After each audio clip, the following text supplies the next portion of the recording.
नमस्कार प्रणाम भाई लोगों, हम आप सबके छोट भाई दीपक देहाती स्वागत है मैं फिर से भोजपुरी के स्टार कलाकार में।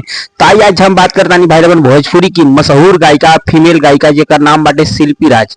शिल्पी राज के बहुत ही बुरी खबर निकल के आता भाई लोगन की बताओ नहीं कि शिल्पी राज के परिवार जौन रहे राजभर परिवार राजभर समाज के लोग के ही दबावल जाता और शिल्पी राज की तरफ से दबावल जाता। बताओ नहीं भाई लोगन शिल्पी राज भोजपुरी के एगो दूगो ना बहुत सारा बड़ बड़ गाना दे चुकल बाड़ी और सैया मारे ले गढ़िया में गरिया मछरी, जैसे मोर सैया डोले वैसे मोर नैया डोले, ऐसा ऐसा गाना गाई है शिल्पी राज और उनका नाम फेम तो बहुत है दोस्त।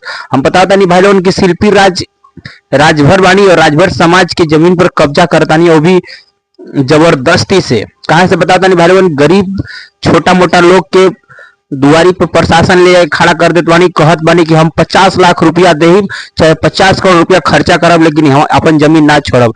कहा से बताता नहीं भाई लोगन की उ जमीन के उनकरा के बेचले बा शिल्पी राज के लेकिन जगह जमीन बा ओके पता ना कि जमीन बिक चुकल बा। एकरा वजह से बहुत बड़ा लफड़ा हो चुकल बा शिल्पी राज में और उनकर राजभर परिवार में।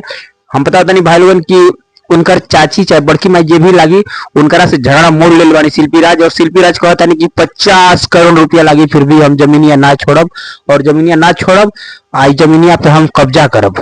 बताओ नहीं भाई लोगन आप सबके का विचार है भाई लोगन की का अपने समाज के लोग अपने गायक जेकर नाम फेम बड़ा हो गई का गरीब आदमी के दबा सकेला? दबाव सही बात बा या गलत बात बा? आप सब बताई, हम तो कुछ ना कर सकेला भाई लोगन।